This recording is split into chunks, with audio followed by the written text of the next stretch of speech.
They asked you that simple question, What do you do? And my mouth closed. not because you don't know the words.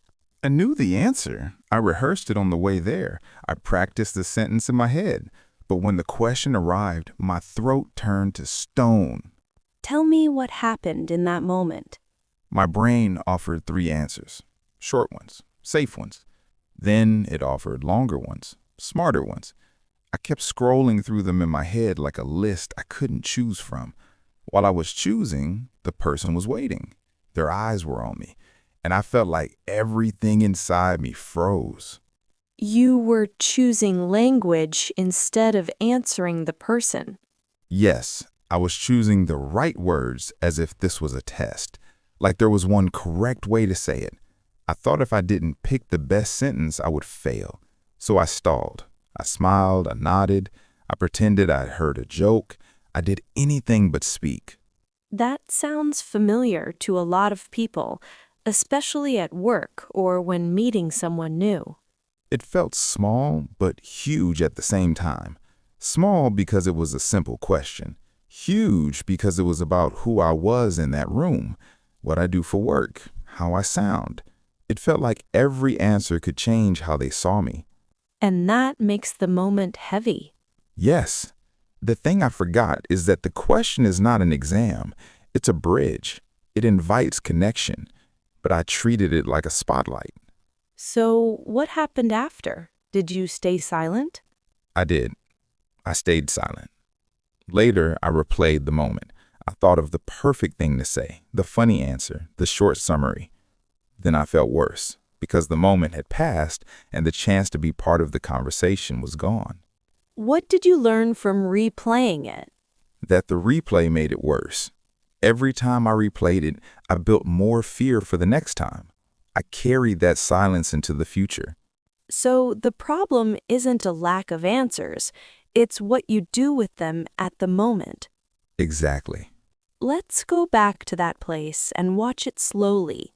Okay. You hear the question, your body tightens. My chest gets small. I feel heat in my face.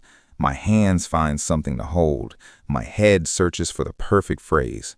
And what stops you first? Is it grammar, pronunciation, or something else? It's not grammar. The words are there. It's the fear of being judged. The fear that the sentence will reveal that I'm not as good as I want to be, that they will notice my accent and think less of me, that I will stumble and everyone will remember that moment. That fear lives in the future. It pretends to protect you now by stopping you. But protection costs me connection. Exactly. So if we want to change this, we have to change the moment, not by learning more words, but by changing what counts as success. What do you mean? Success is not perfect sentence. It is response. It is showing up. So even a short answer counts. Yes, a short answer keeps you in the conversation. It teaches your brain that speaking is not danger. That sounds almost too small. Small things accumulate. One word, one short sentence, they add up into presence. I want that. I want to stop missing moments. Then we will practice how to respond before you edit yourself. Okay, I'm ready to try, but I am nervous. Nervous is okay. Nervous with a small plan is better than perfect without a plan. Tell me the plan. We'll start very small. We'll focus on the first reaction, not the perfect line, not the clever answer, the first sound that leaves your mouth. Even if it's just, I work in IT or I teach? Especially that. It is real. It is useful. It keeps the bridge open. I can do that. You can. And when you do it a few times, your brain stops treating the moment as an exam. It becomes routine. Yes, routine is quiet. It is safe in a different way. All right, let's try a quick practice. You ask me, what do you do? And I answer with my first thought. Ready? Ready. What do you do? I work in IT. Good. Short, clear. I felt strange and good at the same time. Because you stayed. Yes, I stayed. That's the point. Not perfect, present. I hadn't realized how much I valued being perfect over being present. Most people do. So practicing this is less about English and more about permission. Permission to be enough. Let's stay with that idea for a moment. Perfection versus presence. When I think about it, small talk feels harder than serious conversations. Talking about work, meetings, plans, that feels safer. But simple questions like, "What do you do?" feel strangely dangerous. Why do you think that is? Because small talk has no script. A meeting has an agenda. Small talk is open. I don't just give information, I reveal myself. That feels risky. Risky because people compare. Yes, I imagine my short answer measured against someone's impressive story. I worry my job would sound small. In that split second, I don't talk, I edit. That edit kills conversation. I become a spectator of myself. I listen to how I might sound and then decide not to risk it. That decision feels safe but cuts me out. Most people asking small talk questions want connection, not a resume. Hearing that makes the pressure seem ridiculous, but in the moment, it feels huge. Pressure grows from meaning. You made the question bigger. How do I stop? Shrink the meaning. Treat "what do you do" as a neutral fact, not a life audit. Is that just a trick? It's a mental shift that needs practice. Your brain needs experiences that show speaking is safe. What experiences? Low-stakes repetitions, tiny experiments. Answer today with a short sentence, no additions. Observe. And if they ask more? Then answer. The point is you stayed. That's the habit you build. Responding, not perfecting. It still feels exposed. Make it predictable. Prepare 2 fallback lines and practice them aloud, not as performance, but to free your brain under pressure. Like, I work in IT or I teach English? Yes, say them until they feel ordinary. Then your first reflex will be to say them. So it's both internal and external work. Reframe meaning, create muscle memory. And include your body. Breathe before speaking. Slow inhales calm the system and reduce over-editing. Breathing helps? A lot. Speech is embodied. If your body signals safety, your brain follows. How long before it changes? Even small changes show results quickly. Shorter pauses, less tension, less replaying. The timeline isn't fixed. Consistency matters more than speed. So practice small, often? Yes, 2 low-risk places this week, a coffee line and a casual chat. 2 repetitions are better than none. And if I still feel judged? Notice it, then check reality. Did anything bad happen? Usually no. Most small talk ends neutrally. Rarely does someone remember your exact words. I can live with that. Celebrate small wins. Mentally note, "I answered." That trains your brain. That feels liberating. It should. Connection grows from presence, not performance. So stop aiming for perfect, aim to be present. Exactly. Small steps. I'll try tomorrow. Tell me how it goes. We'll practice more next time. Let's do a quick practice now. Nothing fancy. I'll ask, you answer with your first thought. Okay. What do you do? I work in IT. Good. Short. No polishing. It felt strange and less terrible. Exactly. Repeat that twice today in low-risk places. After each time, note it in a sentence. I answered. That's your feedback loop. I like the idea of a feedback loop. It helps the brain reclassify the experience. Instead of danger, it becomes event.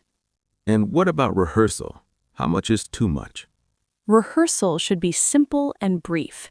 Say the fallback lines out loud 3 times, then stop. Over-rehearsal creates performance pressure. We want safety, not showtime. So, short rehearsals, real repetitions, breath, and small wins. Yes, and one more thing. Be patient with yourself. Habits take time to shift, but each small choice to speak rewires the response a little more. Okay, 2 short answers this week. Breathe, note, repeat. That's all. Now that you've tried short answers and practiced being present, the next step is turning those moments into muscle memory. We need a practice routine that fits real life and doesn't feel like extra homework. I don't want another list I forget. I need something I can actually use in the moment. So we build micro practices, tiny habits you can use anywhere, in line for coffee, when a colleague passes by, during a short break. Short, repeatable, slightly uncomfortable enough to change your response. Give me the routine. 3 actions. Each takes 5 to 10 seconds. Do them often. Action 1, the anchor. Before you enter a social situation, take 1 deliberate breath and pick a fallback line. The breath calms your body. Naming a fallback frees your mind from searching. Like, I work in IT before I walk into a room? Yes, short and plain. Think it silently. The brain stores it. Action 2, the signal. When someone asks you a question, respond with the fallback immediately, within 2 seconds. The voice out fast matters more than the perfect sentence. But what if it's not exactly right for the situation? Answer first, refine after. The initial response is a bridge. Action 3, the note. After the interaction, note 1 line. I answered. Say it quietly or type it. That small feedback tells your brain the event was safe and worth repeating. It sounds mechanical, but doable. That's the point. Habits form from repeated small actions. Emotion follows behavior. What about follow-up questions that feel like interviews? Breathe. Pause 1 breath, then answer in short chunks. Break longer thoughts into 2 sentences. That keeps you present without freezing. How do I practice without risking embarrassment? Start low stakes. Coffee lines, shops, neighbors. Use these as labs. Keep stakes tiny and repetition high. If you stumble, nothing catastrophic happens. If you succeed, the pattern strengthens. 2 tools speed learning: the rewind and the buddy. Explain. The rewind. After an interaction, replay 1 detail.